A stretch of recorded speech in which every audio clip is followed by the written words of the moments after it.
Remember your father. మీ తండ్రులను మీరు జ్ఞాపకం చేసుకోండి. ఈ రోజున నేను కూడా ఈ విధమైన వాక్ శక్తిని, ఇలాంటి సంఘాన్ని అనేక ప్రాంతాలలో వాడబడటానికి మా తండ్రులు మాకు ఇచ్చిన స్వాస్థ్యం ఇది, ఆస్తి ఇది.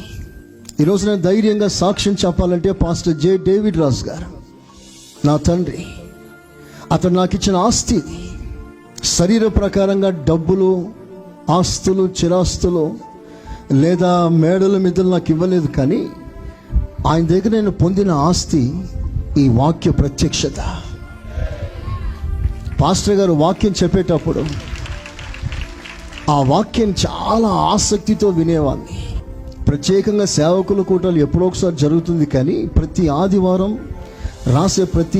మాట్లాడే ప్రతి మాట చక్కగా రాసుకొని, ప్రతి బైబిల్ స్టడీని చక్కగా రాసుకొని దాన్ని దాచుకునేవాడిని. ఈ రోజు వరకు నాకు స్టడీస్ ఉన్నాయి.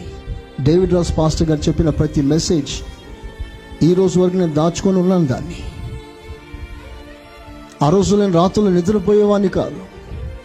పాస్టర్ గారు బలంగా వాడబడినప్పుడు ఆ వాక్యం వలన అనేకులు దేవుని వైపు తిప్పబడడం, వాళ్ళు ప్రభు తట్టు తిరగడం చూసినప్పుడు ఆ రాత్రంతా నేను మోకాల మీద ఉండేవాడిని. ప్రభు, నాకు ఆస్తి పాస్తులు అక్కర్లేదు, పాస్టర్ గారికి ఇచ్చిన ఆ కృప, ఆ ప్రత్యక్షత నాకు కావాలి, ఒక ఆస్తిగా కావాలి. నేను అంటున్నాను, మన తండ్రులు మనకి ఆస్తి కర్తలుగా ఉండి వారి ద్వారా మనం కొన్ని ఆస్తులు సంపాదించుకోవాలి. ఆ ఆస్తి స్థిరంగా మన జీవితాల్లో ఉండిపోతుంది. Praise the lord. ఈ రోజున ఎక్కడికి వెళ్ళినా ప్రజలు కుప్పలు కుప్పలుగా దేవుని వాక్యం వినటానికి తరలి రావడానికి కారణం, ఆ రోజుల్లో నేను ఆస్తిని తండ్రి దగ్గర తీసుకొని దాన్ని వృద్ధిపరుచుకున్నాను. ఒక మెసేజ్ వింటే ఆ రాత్రంతా మెసేజ్ గురించి ఆలోచన చేసేవాడిని. నాకు ఎక్స్ట్రా థాట్లు వస్తే దాన్ని రాసుకునేవాడిని. ప్రియులారా, మన తండ్రులు మనకున్నారు, వారు మనకి మాదిరిగా ఉంటారు. చేతులెత్తి స్తోత్రం చెప్పండి.